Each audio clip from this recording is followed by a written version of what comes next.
Right, vazukuru Zimbabwe ndo nyika yega wanika ine mabiribobi. Zimbabwe kune mabiribobi, mabiribobi. Logic yezvinhu zvekuzimbabwe logic mafambiro anoita zvinhu zvekuzimbabwe ukadaotrea kumatsvagidisisa stere kuti zviri kufamba sei unopenga muzukuru. Chitongorega the best kutongorega zvifambe ndo mafambiro acho iwawo ndo zvamune muchifunga kuti hazvisi normal. That is what is normal.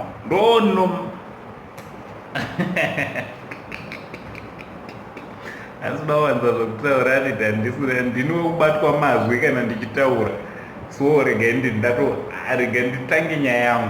Right, kana ukasati wasubscribe to this channel I can ask you to please subscribe to this channel. Also don't forget to put your notification bell to whenever kapandino upload a video anytime and every day you will be notified. Inzoeka vazukuru, this is your family channel, this is your channel, not my channel. So zvido zvenyu kunyanya vazukuru ngatitaurei kumacomments kuti ndezvipi zvamuri kuda ndezvipi zvamusiri kuda ndini. Right, ndauyawo neannouncement vazukuru. Sekuzova kwenyu kuti minister inonzi chikwe weutano akadzingwa basa mazuva akapera nekuda zvaakapomerwawo zvohori chichi. Tikati chinhu chakanaka because isusu vanhu vane hori hativade munyika medu kuti vange vari vanotungamirira. Izvo hatidi bodo hatidi. So after minister adzingwa basa kwazoappointiwa new minister, hatine minister munyowani, brand new minister wehealth. Anditi right, ndiye wandoda kuti ndingosvika pandinokuzivisa zvaswera zvichiitika. Vamwe mune muri kumabasa muri busy, vamwe mune muchitsvaga zvino nezvino. Saka patinenge tagarawo tatandara saizvozvo ndo patinotokuudzai kutoti ndezvipi zvaswera zvichiitika. So minister munyowani weutano muZimbabwe honorable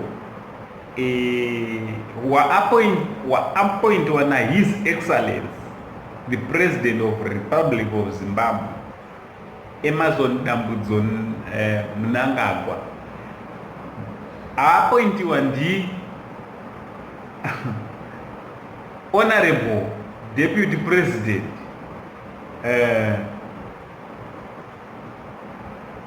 Constantine Gouveia Chiwenga is the new minister weutano muZimbabwe. Dr. Chiwenga is the new minister weutano muZimbabwe. Ndo chandauya nacho with immediate effect kutaura kuno. So handisi kuda kukomenta, handisi kuda kutaura zvakawanda. Titaurirane kumacomments. Kana video inoika I'm sure it's the shortest. Ndingozokuinfomai kuti ndana minister munyowani vanhu vaivo Dr. Chiwenga. Ndapedza, ndini wenyu sekuru.